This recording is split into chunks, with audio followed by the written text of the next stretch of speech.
देखिए, सबसे पहले तो आईवीएफ आज भी इंडिया में टैबू माना जाता है। इंजेक्शंस की वजह से मूड डिस्टर्बेंसेस होते हैं, कभी अच्छा फील करते हैं, कभी बहुत ज़्यादा ब्रेकडाउन हो जाता है। Having a baby is the will power of them to have treatment from us. 50% male fertility एक फैक्टर होता है प्रेग्नेंट ना होने का। Hello, this side Dr. Pankaja. Today we will talk about fertility and IVF issues and what they have the impact on our body and brain. So आज हम बात करेंगे आपसे जो बहुत ही बड़ा मुद्दा है आज के टाइम में मेडिकल इंडस्ट्री में, fertility and IVF. So आपको क्या लगता है कि जो IVF का इम्पैक्ट वुमेन पे किस तरह से उनकी फिजिकल और इमोशनल हेल्थ पे पड़ता है और वो अपनी फिजिकल और मेंटल हेल्थ को कैसे कोप अप कर पाती हैं? देखिए, सबसे पहले तो आईवीएफ आज भी इंडिया में एक टैबू माना जाता है। जितना भी हम लोग समझ लें, हम पढ़े लिखे हो गए हैं, मॉडर्न हो गए हैं, फिर भी लोग आईवीएफ के ट्रीटमेंट को बहुत वेलकमिंग वे में नहीं लेते। आईवीएफ एक प्रोसेस है जिसमें इंजेक्शंस लगते हैं, मल्टीपल टाइम डॉक्टर के पास आना पड़ता है, स्कैन्स होते हैं। ये सब चीज़ बहुत बार पेशेंट्स के लिए थोड़ी ट्रबलसम हो जाती है। इस बीच में कई लोग तो बहुत अच्छे से लेते हैं, they are strong enough, but some people tend to lose their mental emotional well-being।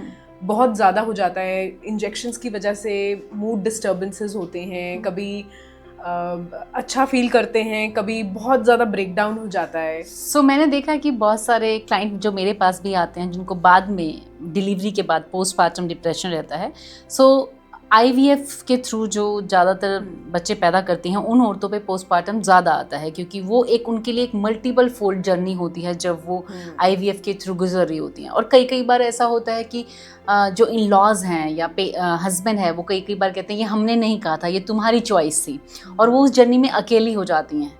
ठीक है, कई बार उन्होंने देखा कि वो कभी पूरा 9 मंथ ही अकेले जा रही हैं, अपने जो भी उनको सीटी स्कैन कराना है, एमआरआई कराना है, जो भी कुछ कराना है, वो अकेली हैं उस जर्नी में।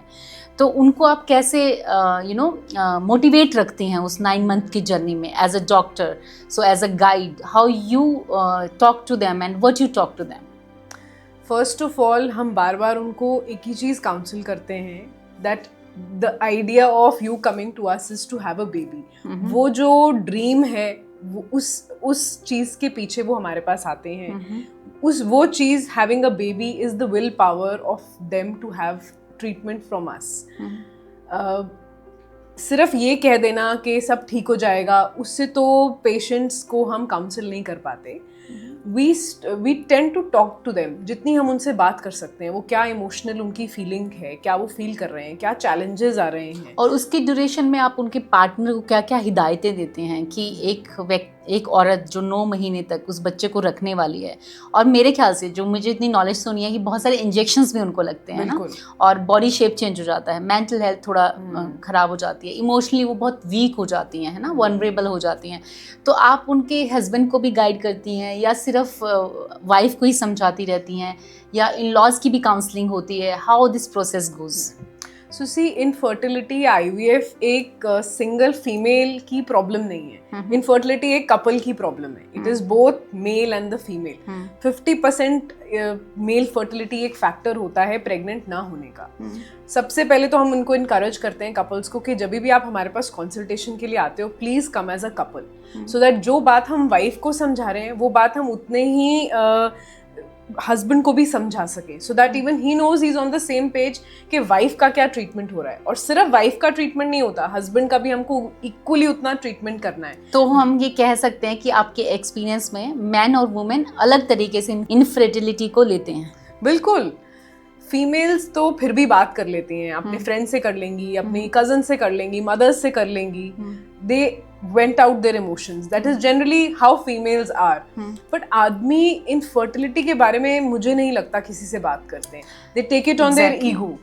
एक तो टैबू है, और then they have to be strong। They have to put up that face कि there is nothing wrong। और उससे क्या होता है कि वो उनके इमोशंस उनके अंदर रह जाते हैं, सीपन होते रहते हैं। बहुत बार तो एंगर में और रिजेंटमेंट में सामने आते हैं। कितने तो कपल्स आते हैं, बोलते हैं हम दोनों की लड़ाई हो जाती है, मेरे हस्बैंड सेम पेज पे नहीं है, he doesn't want to get treatment, I am the only one who's getting treatment. तो ये सब प्रॉब्लम्स हम जब फेस करते हैं तो हम कपल्स को इकट्ठे बुलाते हैं, दोनों की काउंसलिंग करते हैं. We tend to bring this oneness in the couple. तो क्या आपको लगता है कि इमोशनल स्ट्रेस की वजह से भी आईवीएफ कभी कभी फेल हो जाता है, या मतलब वो फिजिकल पेन जो औरत नहीं सहन कर पाती उसकी वजह से भी क्या आईवीएफ फेल होता है?